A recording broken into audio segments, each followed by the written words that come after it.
BNP ছাড়া অন্য কেউ যদি সরকার গঠন করে এই বাংলাদেশে আবার নৈরাজ্য শুরু হবে।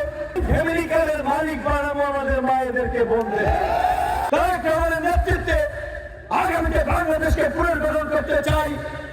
এই বাংলাদেশকে অর্থনৈতিক ভাবে এগিয়ে নিতে চাই। বাংলাদেশের একটি স্বাধীন সার্বভৌম পররাষ্ট্র নীতির মাধ্যমে দেশের নিরাপত্তাকে শক্তিশালী করতে চাই। দেশের অভ্যন্তরীণ স্থিতিশীলতাকে শক্তিশালী করতে চাই।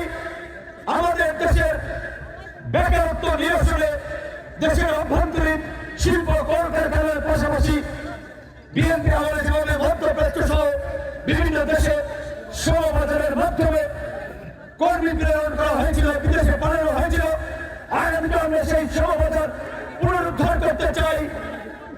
বাংলাদেশের মানুষের একটা অতিরিক্ত জনসংখ্যার দেশ, এইখানে সুস্থ জাতি হিসেবে যদি আমরা গড়ে তুলতে পারি, আমরা একটি সমৃদ্ধ জাতিতে পরিণত করতে পারবো।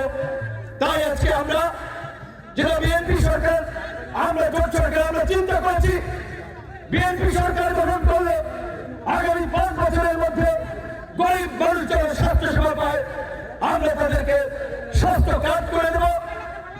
কৃষকদেরকে এগিয়ে নেওয়ার জন্য, কৃষকদের উন্নতির জন্য আমরা কৃষক কার্ড করে দেব। কালার এক্সপার্ট এবং মাইল্ড অন হ্যান্ডস টেকনোলজি সমৃদ্ধ অরিক্স অ্যাডভান্স ডিটারজেন্ট পাউডার আপনার লন্ড্রি এক্সপার্ট।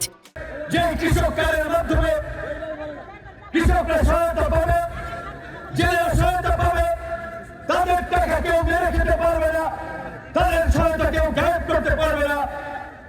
আমাদের পরিবার অনেক ক্ষেত্রেই মায়েদের একটা প্রভাব থাকে। যখন ঘরের বড় ছেলে কিংবা বাবা অসুস্থ হয়ে পড়ে, দেখবেন মা কোনোভাবে ওই 5 টাকা 10 টাকা করে জমা করে রাখছিল, 1-1.5 লাখ টাকা, 50,000 টাকা, 2-1 লাখ টাকা পরিবারের বিপদের সময় বের করে দেয়। তাই আমাদের মায়েদেরকে প্রধান করে আগামীতে আমরা ফ্যামিলি কার্ড করার সিদ্ধান্ত নিয়েছি। সেই ফ্যামিলি কার্ডের মাধ্যমে 2500 টাকা সমমূল্যের বাজার প্রত্যেকটি ফ্যামিলি করতে পারবে এবং সেটা থাকবে আমাদের মায়েদের হাতে। কথা শুনতে খারাপ হলো বাস্তব। গ্রামগঞ্জে অনেক স্বামী আছে, কাজ করে না, ভালো বেঁধে দেখবেন, বোন সাথে ঝামেলা করে, শ্বশুর বাড়ি করে যৌতুক আনতে বলে, মারামারি করে ঘরে অশান্তি লাগায়। এই জন্য কিন্তু আমরা এই ফ্যামিলি কার্ডের মালিক বানাবো আমাদের মায়েদেরকে বলতে। আজকে যেই কথাটি বলছিলাম, আমি ব্যক্তিগতভাবে পাওয়ার জন্য, আমরা ব্যক্তিগত পাওয়ার জন্য বিএনপির সাথে আমরা জোট করে নাই। দেশের জন্য, দেশের মানুষের জন্য সর্বোপরি বর্তমান বাস্তবতায় বিএনপি ছাড়া অন্য কেউ যদি সরকার গঠন করে এই বাংলাদেশে আবার নৈরাজ্য শুরু হবে। এই বাংলাদেশকে স্থিতিশীল রাখতে পারবে না। তাই আমরা ভেবেচিন্তে এই সিদ্ধান্ত নিয়েছি, দেশের স্বার্থে বিএনপির সাথে থাকতে হবে সরকার গঠন করে।